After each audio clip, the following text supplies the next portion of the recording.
be so upset right now. What's going on around here? I don't know. I don't know who's in control. No one knows. I don't know if there is any control. Place is out of control. Doogie tells us, he goes, by the way, I got a requested song to open up the show today. And you and I are sitting here thinking it's going to be a banger. It's got to be. What was that? Doogie, confirm or deny, Brian Hayes once got upset with you for playing Elvis. I'm in the middle on that one. I'm in the middle on that one. I can either confirm or deny that. You can't sit in the middle on a confirm or deny, Doogie. Yeah, that's the game. There's no fence sitting. That's a banger. That's all. Okay, so why? Welcome to OverDrive, by the way. Mark Rowan for Brian Hayes alongside my good pal, Frankie Corrado. Doogie, you're producing the show. Explain yourself. We like to go and circle back on old music, and we have a nice rotator in here that has a bunch. You just confirmed with us that you're born in 2002. That's correct. I can confirm that. Like, NSYNC is old for you. That's right, yeah. Do you know Backstreet Boys, Doogie? Of course I do. Okay, good. Yeah. They're solid. I can't trust anything Doogie says, by the way, after what we heard prior to the show. He lied to our face. Right to our faces, like a blatant lie. So, just to tell the viewers, you and I, we do a lot of work together here at TSN. By the way, we're very good friends. We've become very good friends over the years. And I would say our relationship even goes back to when I was playing for Toronto and you were with the NHL Network. We would have chats after morning skate all the time. Like we started building our relationship. That was my exclusive. Just talk to Frankie Corrado. I tell my bosses. Yeah. They're like, great. Couldn't get Matthews or Marner that day. You'd go back to your bosses. I got Corrado again. I got Corrado. Yeah. So anyways, one of the things we do here at TSN is the Champions Hockey League. Similar to soccer, it's the best hockey teams in Europe. It's on during the middle of the day, for people that maybe haven't been able to watch it, which I don't blame you. It's a good, it's a good property. It's good hockey. It's teams like Geneva and I don't know, Skellefteå, Stockholm. Frölunda. Yes, like those, Swedish, Czech, Swiss, German teams. Yeah. You're on the desk. I'm doing color. Yep. I did it with Victor Finley, did it with Matt Cullen. And you said that the theme song for the Champions Hockey League was stuck in your head. It was. And you started humming it. And Doogie starts, he pipes up, he looks over, and we go, Doogie, you ever watch the Champions Hockey League on TSN? And he goes, Yeah, I do. Yeah, all the time. Yeah. And we said, really? He goes, no, I don't. He was not ready for a follow-up. He wanted that to be one question and change the subject now. Like, he couldn't name one team, but he's like, now I can't trust anything Doogie says. I know. Like, hey, Doogie, you ever been to Boston Pizza? Yeah, I have. Like, I don't trust that you've been to Boston Pizza, Doogie. Do we trust him that Quinton Byfield is going to join us in 8 minutes? I don't know. If he calls in, then I guess we trust him. Yeah, but he'll have won our trust back. At the moment, he's on probation. Wow. Yeah. Okay. Well, we're off to a good start. Yeah. Thanks, Doogie. Good to have you back. Nice to be back. You were on with Jay yesterday. Yeah. There's no off season for you. I respect that. That's all. It's like, I don't know. We keep working. I don't know if there's stuff to talk about. We're making up stuff to talk about, but it's all good. Silovs signed. Yeah, Silovs signed for Vancouver. I think that's it's an important part of that team. It is, and it was probably the last pressing piece of business that they needed to get done. Mm-hmm. And, I think for Vancouver and Thatcher Demko, that presents a unique opportunity here, where Demko is undoubtedly one of the best goalies in the NHL. He's that true number one starter guy, same kind of caliber as Shesterkin and Hellebuck, and, now Swayman is going to get that kind of workload in Boston, but he's hurt a lot. And that's been the biggest issue with him is the wear and tear, and he's not always available. And now for Silovs, if he can play, 30 to 35 games, and you can get Demko into that 45 game range, now all of a sudden it becomes a tandem. But Demko's still, he's still built like that number one guy. Silovs needs to be able to show that he can play that many games in really what's going to be his first year in the NHL, because, he only played 4 regular season games. He played 10 in the playoffs. He played well, but now it's different. Now you're actually like, there's responsibility coming into the season for you. And it's not like you can pencil your back-to-back days on the schedule as the starts. It's like 35 starts means you're playing quite a bit. And the narrative surrounding the Canucks is, well, if we had Demko healthy, we would have beaten the Oilers. The problem is you're forgetting the fact that Silovs did play well. Like, it wasn't as if they brought in some guy who had, an 8-10 save percentage and cost them games. Like, he was obviously not Demko, but he gave him a shot to win. And he's a good goalie. Like, he had a lot of success at the Men's Worlds when Latvia was the bronze medal winning team. Like, he was a big part of that. Was he the tournament MVP? No, he was the top, game MVP. Top goaltender. Okay, so like he definitely has it in him. But that'll be, I think the question from Jay last night was, is that one of the best goalie duos in the NHL? And I don't know how you feel, but by default, just having Demko in a goaltending duo means you're in the top third in the NHL. It's just, how well is Silovs going to play? And if he does play well, because you can pretty much bank on Demko playing well. If Silovs gives you 9-10, like that would make them a top 5 duo, top 3 duo in the NHL. Yeah, like I'm trying to think of duos last year. Like Bobrovsky Stolarz was really good. Shesterkin and Quick was really good. Yeah. I think on Boston with Allmark, yes. you had 2 starters there. On paper, the Islanders duo of Varlamov and Sorokin should be really good. Like, it was not the best year for those two last year, but it should be again this year coming back. And then, Hellebuck and whoever's with him, like if it's Comrie and I can't remember who else Winnipeg signed, but I know I keep wanting to say Brossoit, but it's not. Yeah, it's not Brossoit anymore. Casey DeSmith, who was the Canucks backup, goes to Dallas, so he's behind Jake Ottinger. Like that, that's a good goaltending duo. But in the Pacific, where Vancouver plays, they're going to have a better duo than Edmonton, Calgary, Vegas, LA. Anaheim actually has a good duo with Gibson and Stolarz, but it doesn't matter because the team's not any good. And then it's the Sharks. So, I mean, like, they're the best goalie duo in that division, so that'll serve them really well.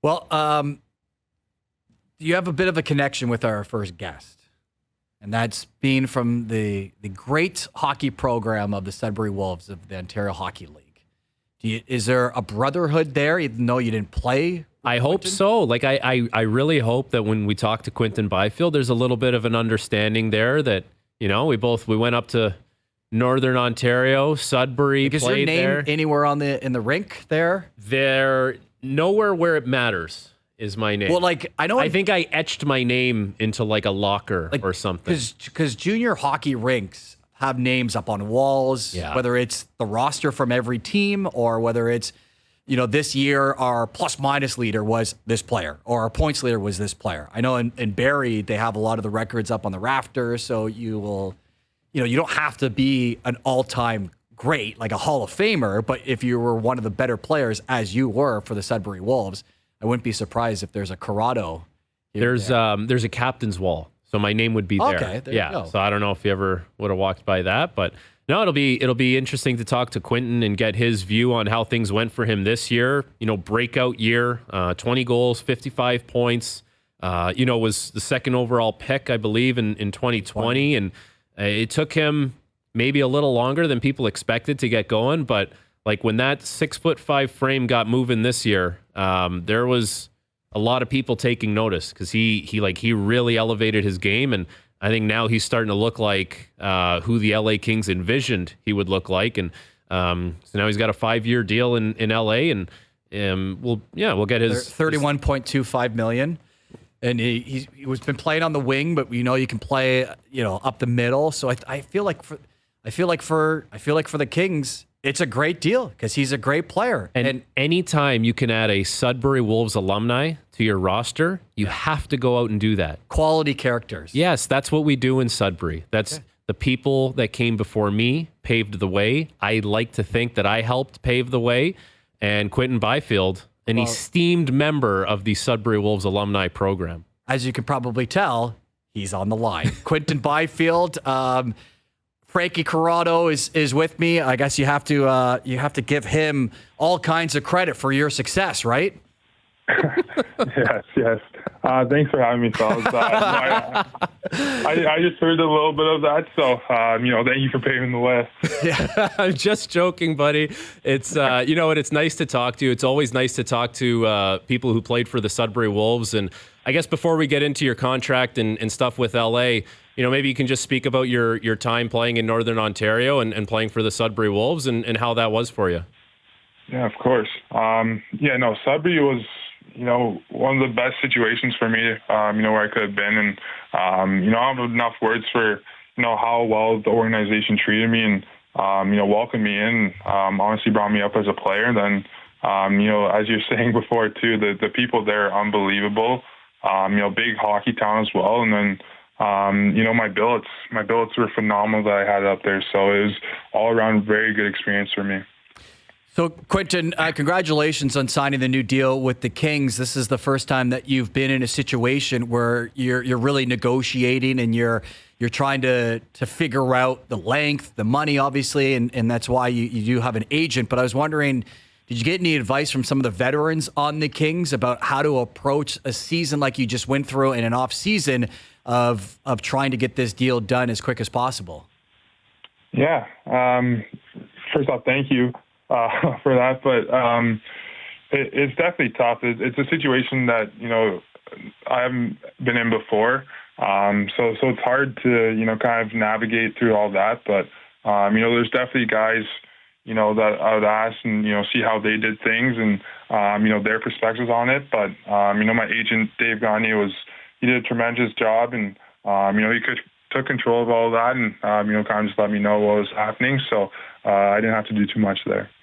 So this is the first year that you've been in the NHL where you didn't spend any time in the AHL. And, your second overall pick in 2020, I'm sure maybe you had envisioned, getting off to a great start and never looking back. But it doesn't really matter because you got there this year. You score 20 goals, you get 55 points, you get rewarded with a nice contract. What clicked for you this year that led to that success? Yeah, coming in, you definitely thought it was going to go a different way to start off, but, had to deal with a little bit of adversity with injuries, some illnesses as well. So it was tough. It was tough first couple of years for myself and, to do that. But, this year I just want to come with a whole different mindset, be healthy, have a good off season, come in, be the player that, that I want myself to be and, what the team expects from me. So, for me, it was really just coming with a whole different mindset and trying to just be my best. So now that you sign a 5-year extension with LA, what does that 5 years mean for you? You maybe could have gone on a longer deal. You could have gone on a shorter bridge deal. You get the 5 years. It's over $6 million. What do you want to accomplish now in these next 5 years? Yeah, I feel like the deal, means a lot to me and just, how much the team is committed to me and, over that term. So it's good to have some, security there and, just knowing that they trust me and they trust, the player that I can become. And, I think we have a really good team, a lot of veteran leaders that have won before. And, I think it's a really good group of guys that, can, do something in the next 5 years. So, Quinton, you're now signed to a 5-year deal. You're also coming off a year where you had 55 points, more than doubling your point total from the year before. You've got this deal done. You're still in a place where you're developing your abilities at the NHL level. What is next for you individually? Where do you think you can take your game? Yeah, I think there's a lot more that I can definitely, get out there. But, to start off, I think very important for me and, something that I didn't really do too much growing up was, just work on my defensive game. And, I think there's a lot of strides to be taken in that area and just becoming a full 200-foot player. And, it doesn't matter what position you are, that's always important to take care of your own end. And, I feel like the chances come off of that. So I think playing the 200-foot game and, also improving from, I feel like most of my goals were, scored from around the net. So, hopefully just working on my shot during the off season, just coming off the rush, working on those, one-timers, just little things to improve my shot and just be able to be a dangerous shooter all over the ice. How much do you learn from Anze Kopitar in your time in Los Angeles? You talk about wanting to be more of a complete player, attention to detail defensively. I can't imagine there's a better player in the NHL to learn from in that regard than Anze Kopitar. Yeah, no, exactly. I think he's up there for, being one of the most complete players of all time. So It's really good just being able to, play with him online last year. Just watch him, what he does off the ice, just being his teammate, his leadership qualities that he brings. And, there's a lot that I learned from him, how much he's committed to, just like the little things, being being below the puck in the right spots, being above his guy in the offensive zone, just little things like that, maybe I wasn't doing before, but now, I have that in my mindset, and that's the things that I want to do. Quinton Byfield of the LA Kings joining us on OverDrive, and you know what it's like to represent Canada. You did so at the World Juniors. You won gold and a silver, and now that we have best-on-best tournaments, I know it'd be a tough team to crack, but is that something that is a motivating factor for you to maybe crack one of those lineups in the coming years? Yeah, no, for sure. That's, whenever you get to the ability to represent your country, it's always special. And, I was lucky enough to do it twice in the World Juniors. And, if I was lucky enough to get on that team, that'd be something special for me. But as you said, it's a hard roster crack for sure. There's so many talented players from Canada, and, you probably could break multiple teams, which how many guys there are. So that's definitely a motivational factor. And, as you want to be one of those players on that team. One guy that we do know will be on the team is Connor McDavid, who is from Newmarket, just like you. I know there's an age gap, but what kind of influence has he had on your career? Yeah, he's just growing up, just being able to see, what he does, and then, what he's doing on the ice. You're watching all his highlights, so you know what he's doing. And then, I'm lucky enough that, we had the same agent growing up, and, we work out together now. So just being able to see what he does off the ice as well, and, how committed and the drive that he has, it's super special, and, it makes you want to push for more as well, and, kind of just following his footsteps. It was always interesting, there's some players that love watching hockey all the time, and there's some guys that they're at the rink so much, they play so much hockey, like they need that break. They need to just be away from it. We just saw great playoffs. Edmonton goes to the final. They lose in Game 7. Florida, gets back for a second year. They end up winning the Stanley Cup. How much of the playoffs did you watch, and kind of what did you make of the Stanley Cup final? Yeah, I'm a big hockey guy. I've always been a fan. So as many games as I can watch, I try to. Like even throughout the season, if you're cooking dinner or you just kind of just relaxing in your house, I think that's always on. Always on in my house in the background, and during playoffs, like my dad and mom are huge fans of hockey as well. They kind of grew up watching the game as I was playing, so they're massive fans, and we watched as many playoff games as we could, and that Stanley Cup final was unbelievable. They're down 3-0. They came back to force Game 7. There's not much you can ask for that. So there's no love lost with the Oilers, though, right? Sorry? There's no love lost with the Oilers, right? Like, you can enjoy the entertainment, but there's part of you that's like, okay, you know what, Edmonton, you can bugger off here. Yeah. I work out with a bunch of the guys on the Oilers, so definitely. I don't even know if I can say it on here.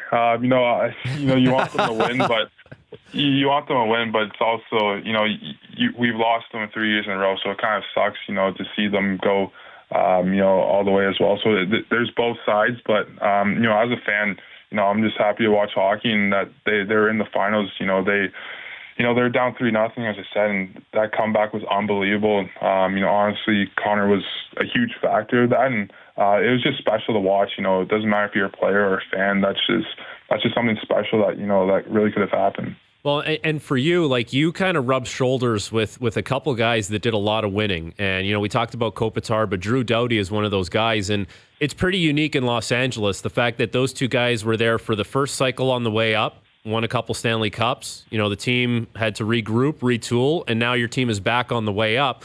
I'm sure every team talks about winning and what it takes and all that kind of dialogue.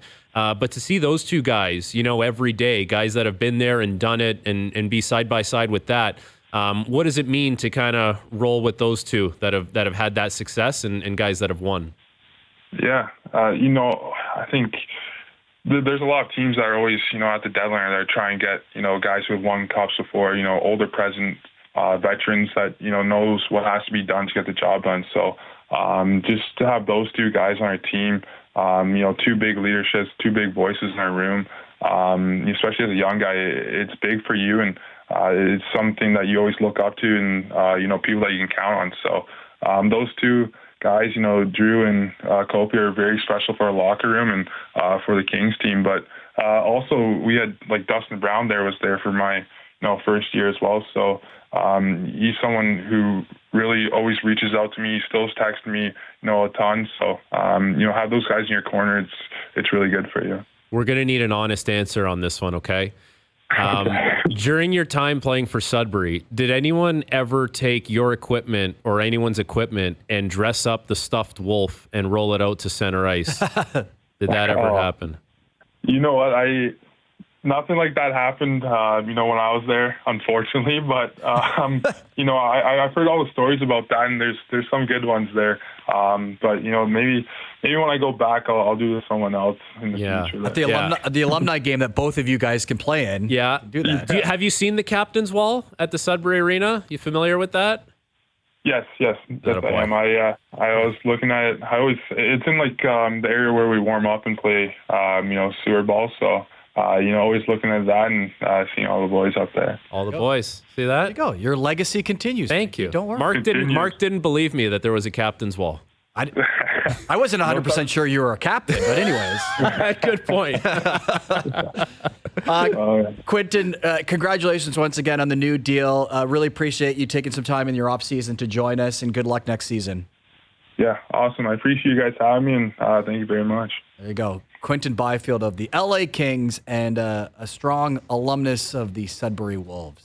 That's right, man. Got to stick together because the London guys, they love it. They're always drinking the London Kool-Aid, the Kitchener. Well, I was a Kitchener guy, but afterwards. But I don't know. Sudbury's like it's a bonding thing. From Sudbury to LA. Not bad. That's the story of Quinton Byfield's autobiography. Yeah, not bad at all. Good for him. It's quite the jump. So, good for him. And, he's in a good situation there with the Kings, not just being a part of a good team, but as you point out, the veterans that you can learn from. And Andrei Kopitar and obviously Drew Doughty, but just with the position, Kopitar is such a great guy to have. It's interesting, right? Because those guys that have won and then they're aging, you almost think of that as, okay, well, someone's going to want these guys, and maybe we can recoup some assets, and they're going to go try and chase it somewhere else. Meanwhile, they're now chasing it within the organization that they won cups with. Like they're on the second cycle of trying to win there, which is pretty cool. It doesn't always happen that way. Is it Manhattan Beach that keeps them there for that kind of retool? Because they didn't bottom out quite. Oh, they picked second overall. Okay. It didn't feel like they bottomed out. Yeah. I guess they did. But it felt a little more like a retool. But either way, because of the location, it's okay that you can sell the veterans, listen, it's only going to take us a couple years. We'll be back at it. Enjoy the sunshine while we do it. Yeah. So, I mean, for LA, like the Pierre-Luc Dubois thing wasn't great. They had to move on from that. But they've made a lot of really good moves prior to that have allowed them to retool, which is not an easy thing to do. And, they get Byfield. There's a couple other picks that maybe don't work out, but they're a good team. They've been the victim of having to play the Edmonton Oilers in the playoffs for 3 straight years, which is not easy, and they haven't been able to overcome that. Coaching change, now a new goaltender, but still a good team, and he's in a good spot. And the contract I find interesting because, on a longer-term deal, if that was a 7-year deal, let's say, it's got to be around the Slavkovsky number, right? Like 7.6, 7.5. And on a bridge deal, it's obviously less. So he goes with a 5-year term, but he goes right into unrestricted free agency. Right. And it's, 6.25. So he's betting on himself a little bit. Right. But so he takes a little off the AAV, right?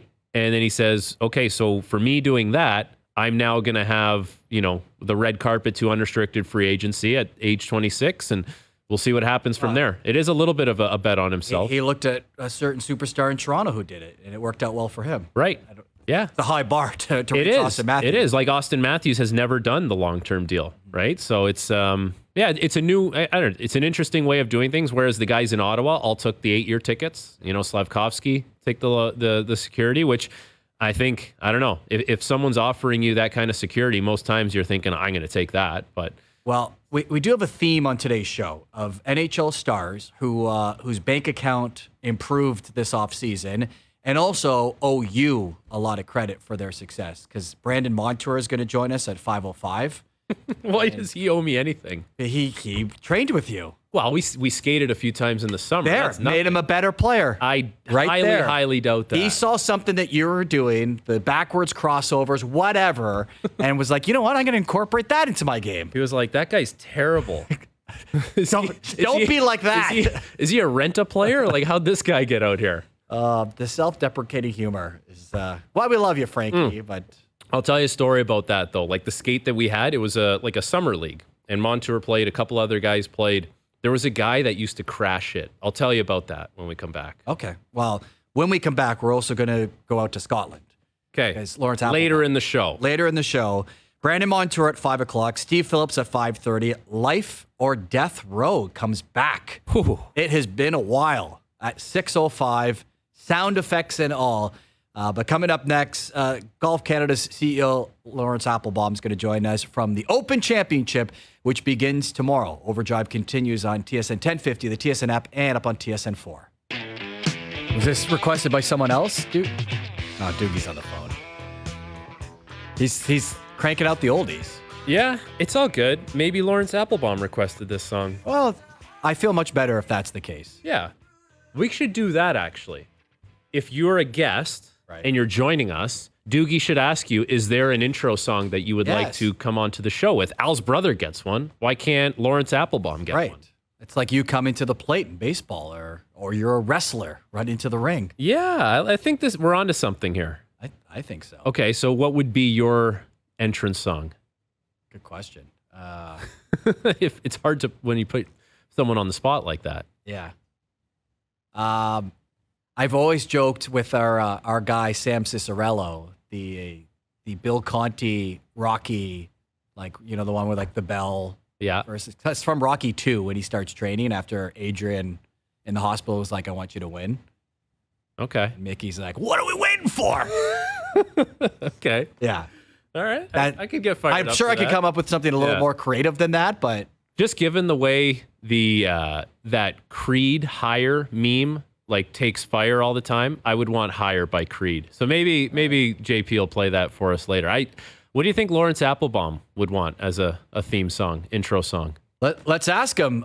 Joining us from the Open Championship, a guy who I last saw at another Open. It was the U.S. Open in New York. This guy gets around. It is Golf Canada's CEO, Laurence Applebaum. Let's start there. If you were making, for giving you requests for music, is there a song that you would like to come into OverDrive with, Laurence? Well, I've thought about this. I've taken more time than you might actually think a human would take about this subject. But when you're in Scotland, you probably lead in with a little Bay City Rollers. Okay. And that takes Frankie way back. Way back. But yeah, Scottish bands is not a huge list, but that's what I came up with. But otherwise, I got to be honest, I'm into a little bit of T Swift right now. So that would also lead in very nicely. Well, you're not alone, and I have found more and more like we know what the demographic for Taylor Swift is, and you think of young girls. There's a lot of middle-aged guys who are jumping on that bandwagon. Thank you. Mark, thank you.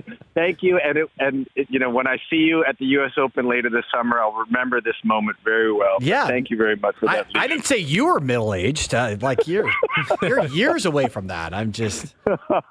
I will. It's actually, Mark, you would be very shy to say this, but to see you on site at the U.S. Open as a man in his element. So as the voice of tennis in this country, it is great to see you when you're at the U.S. Open in Flushing Meadows. I appreciate it. I'll make sure the check gets your way. And in the meantime, you are there. You're at the Open Championship. You're at one of the opening events for the tournament. Why don't you set the stage when it comes to what's going on and what we can expect from this tournament, which ultimately leads to what's the weather like in Scotland?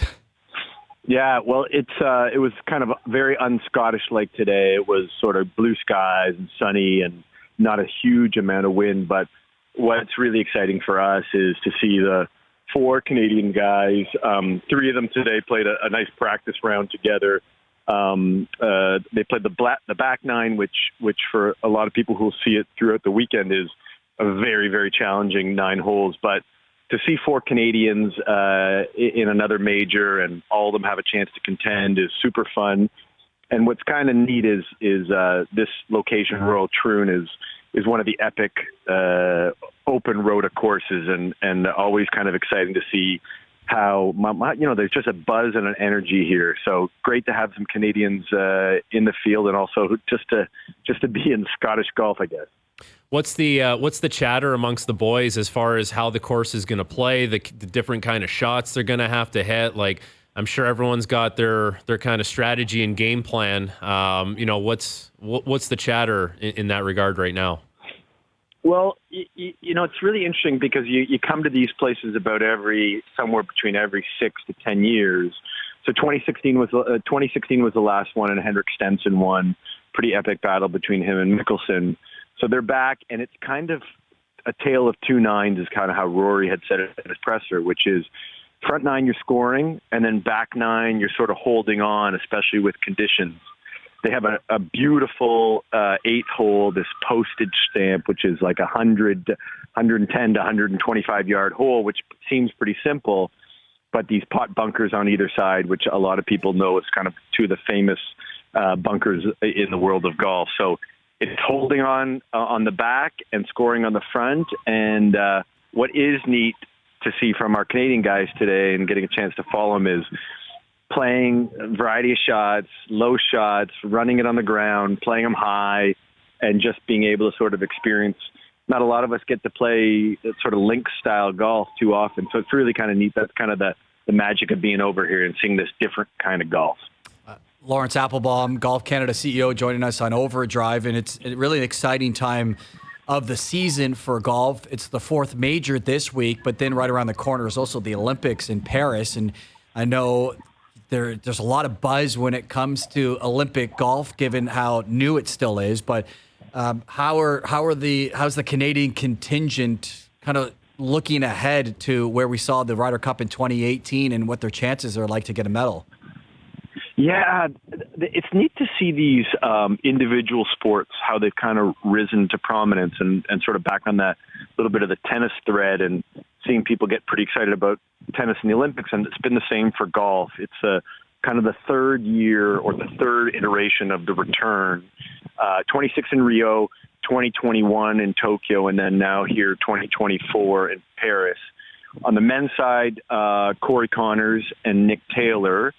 And then on the women's side, it's Brooke Henderson and Elena Sharp. And the interesting thing on the women's side is you've had Brooke and Elena now playing it for the 3rd time in a row, which is pretty unbelievable. But the golf course is something you probably have either heard about or seen. It's at the Le National de Paris. It's where they played the Ryder Cup, as you mentioned, Mark.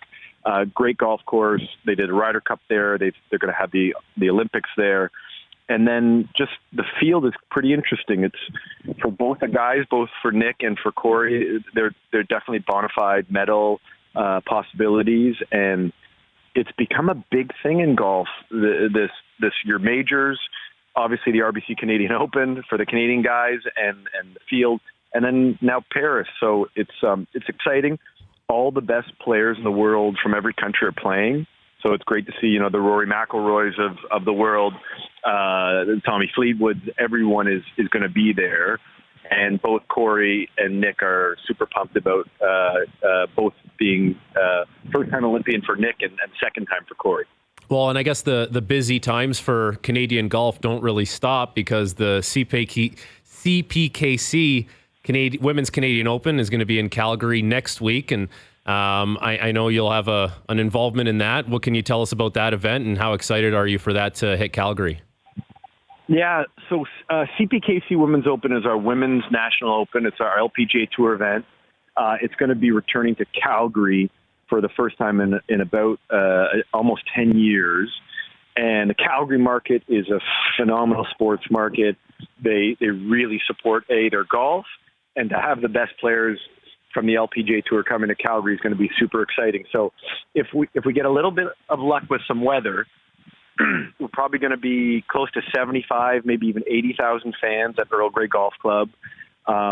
Seeing Brooke Henderson live in person for sort of seeing it live and seeing it feels like a major, it feels like a big event. And so super excited to be out in Calgary next week and also part of sort of a big week. We get so many of the LPGA stars who come out. They love Canada. They love playing in the summer, and it rolls right nicely. Sort of they're fresh off a major at Evian, and then they play our event, and then they head on to Paris. So for all of our listeners, our viewers in the Calgary market, I would just encourage you, if you haven't seen professional golf live, and in particular Brooke Henderson, it's a spectacle to see. So we invite all of you out to the Earl Grey Golf Club. It's pretty remarkable what she accomplishes on a tournament to tournament basis as a 26-year-old. And I'm not just talking about winning tour events and winning majors, but she's been carrying the flag, it feels like, for a while. Like, you almost have to refresh the date of birth and see that she's still only 26. But as a sport in this country, we ask a lot of her, and she always seems to proudly represent the country. And at an event like, the CPKC, she's going to be asked to do a lot of non-golf things, and she seems to always do it with a smile and always do it kind of proudly. And it hasn't affected her game at most weeks. Yeah, you get to see it firsthand in a bunch of different sports, but she's a true vet at 26. She turned professional. She was probably just turning 15. So she's been a professional for 10 years. She's got the rhythm of majors golf and playing on the LPGA Tour.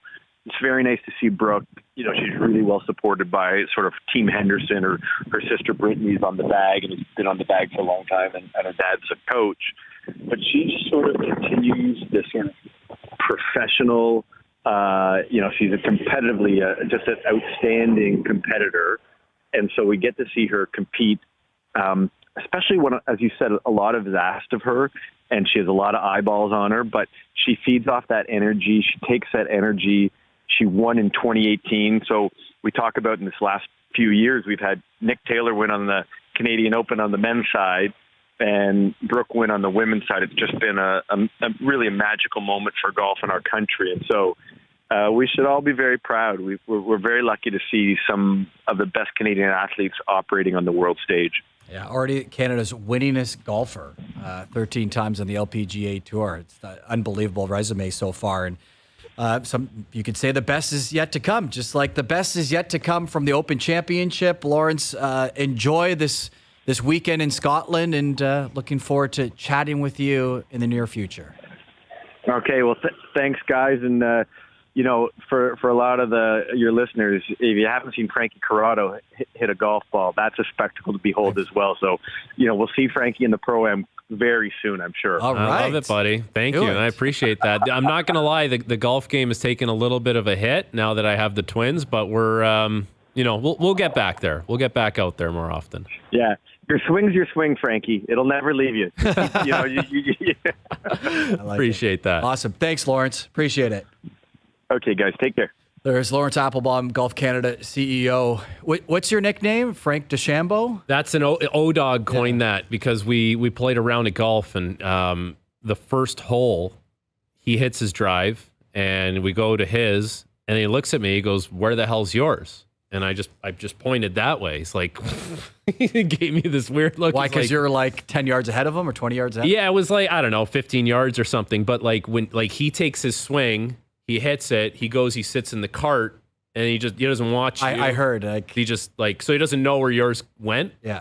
And then he saw, and then he was like, I guess he came on the show that day, and he started calling me Frank DeChambeau, which is nice. But is also, at the time, was probably an indictment on my short game. Like, that coincided where DeChambeau wasn't he wasn't putting particularly well. It was all protein shake. It was that was like protein shake DeChambeau, 12 egg omelets, and now he's playing great golf now. But actually, DeChambeau's an interesting name at the Open because I think he's only finished in the top 30 once. But he's played really well at the majors. He's won a major this year. He's redefined his game again. Yeah. But we'll see how he does in those conditions and having to hit some different shots. Is it because we always think of hockey players are always good golfers? Is it like almost strange when you golf with someone that you played hockey with and they're not good, and you're like, what happened to you, man? Like, it's in our DNA. You got to be at least a 10 handicap. Yeah, I mean, you got to be like right in that range. I think it always amazes me actually more when you golf with guys that are hockey players that have to train every day, skate, basically every day in the summer, and then they go shoot 72. Yeah. Like, how are you finding time to shoot 72 when you got to train to be a hockey player at the top of your field? That one I never understood. The scratch golfers that are active players. And you'll see it at the Lake Tahoe event that we saw on the weekend. Like Joe Pavelski was there. Mike Camilleri's an unbelievable golfer. And they're all among the best players there. It's like, how? I don't know. I don't know how they did, I don't know. Like Laurence said. And I hate you. Yeah, exactly. Like Laurence said, you don't lose your swing. So I guess maybe they established something early and they never really lost it. I guess not. Yeah. Well, speaking of hockey players, Brandon Montour is going to join us at 5:05. Steve Phillips at 5:30. And again, Life or Death Row makes its return at 6 o'clock. That's all coming up. OverDrive, TSN 1050, the TSN app, and on TSN 4. The only thing that would make this song better, you can keep playing it, is the video of the Thanksgiving game between the Cowboys. I don't know who they were playing like 20 years ago. Have you seen that? Oh, have I seen that? I've probably seen that a million times. You looked at me a little blankly. I was like, are you kidding me? Please, you know where I'm going. Do you know how many times that meme got shared in the last year on my Instagram? That is true. You would have to be in a cave to have not seen that video. Oh, yeah. That was groundbreaking, revolutionary, that performance. Yeah. It was. We'll never see anything like that again. No, that's how Jerry rolls. He hires Creed. He tells Creed this is going to be a show of a lifetime, and get the world's biggest bed sheet, have someone suspended and just flying through the air with it, and yeah. That bed sheet's in a museum somewhere. Has to be. Rock and Roll Hall of Fame. Rock and Roll or bed sheet museum. Sure, either or. Yeah. So the Olympics are coming up, and from Olympic to Olympic, there's always some sort of concern. The facilities won't be ready, the pollution. For Paris, for the most part, because it's Paris and they have so much infrastructure, there hasn't been a ton of controversy. The Seine River and its E. coli levels has been maybe the one big talking point among maybe some security and things like that. So the triathletes and the marathon swimmers are using that body of water for their competition, and I guess give it to the Paris mayor and Hidalgo for jumping in the water and going for a swim to show everyone, as shown here on TSN 4, this water's safe. Like, that is one way of putting. Okay, but I get it. You want to show everyone that the water's safe, but is the water actually safe? Like, so it's one thing for someone to go for a swim. It's another thing for the experts in that field to tell you the water's not safe. Recent tests done daily have shown acceptable levels of E. coli and other bacteria. If it rains heavily during the games, it could push the bacteria levels above the threshold. I don't love that. There's nothing reassuring about that. It's the middle of summer. Of course it's going to rain. Look what just happened here yesterday. Right. What's the backup plan? We can't go into a pool. Like, kind of. Yeah, I don't know. What would be the backup plan know. there? Yeah. Anyway, so. But yeah, I mean, that's not exactly reassuring. And I guess, for Paris, there's not going to be a lot of concerns. Like, the infrastructure is there. But that's a major concern for them. I don't know why the mayor would want to. I think if you're swimming in there and you're the mayor, the first thing you're doing is going to see someone and say, "Okay, am I okay? Like, right. Can you check me out here, make sure everything's all right?" Still? And it's this whole, the Olympics is all about the athletes, right? And everyone rolls their eyes because it's not just about the Olympics. It's about money, and it's about a million other things that aren't always. They don't always lend itself to prioritizing the athletes themselves, whether it's the facilities, whether it's, their safety and their health swimming in a river. But at this stage, it looks like all systems go for those events. Like with Lake Ontario here, there are sections of Lake Ontario where you can go swimming. People swim across it. People do go swimming there. But I mean, it depends where you are. If you're right downtown in the heart of things, chances are you're probably not going in. Let's say you're out in the beaches area, you probably go in. People swim at Ashbridges Bay. I agree. But doesn't mean you should. If they tell you it's acceptable, like how eager are you to jump into Lake Ontario? If they give you the same message that they give you in Paris. I'd maybe go in and make sure my mouth was closed and nose was closed. And, Okay. I swam in Lake Ontario last summer up in Sandbanks, which is a different, kettle of fish. You could have swam on the DVP yesterday. Yeah, that's true. That was our River Seine. Yeah. You could have swam in Drake's house and not in his pool, but in his basement that flooded. That was very polluted water that was going into his house. Oh, that was gross. That was someone messaged like, I hope this is espresso or something. Espresso martini. Yeah. I was at home and nothing happened to us, but I was thinking, this Drake guy, bridle path, gajillion dollar home. This guy's got a flooded basement. We're up in Vaughan. No flooded basement, no problem. Sucks to suck. Sorry. You don't have a moat like he does. I guess that's true. We're showing it here on TSN4. Yeah. Kendrick just wrote a song about this too. Yes. I'm sure it's coming out. It's been a anytime. tough stretch. Yeah, it has been. Serena Williams was ripping him at the ESPYs, and he loses every bet that he places. Yes, that's right. Yeah, that curse lives on. Yeah, did he bet on Canada at Copas? And Edmonton. Anyways, Brandon Montour is going to kick off the 5 o'clock hour here on OverDrive, continuing on TSN 1050, the TSN app, and on TSN4.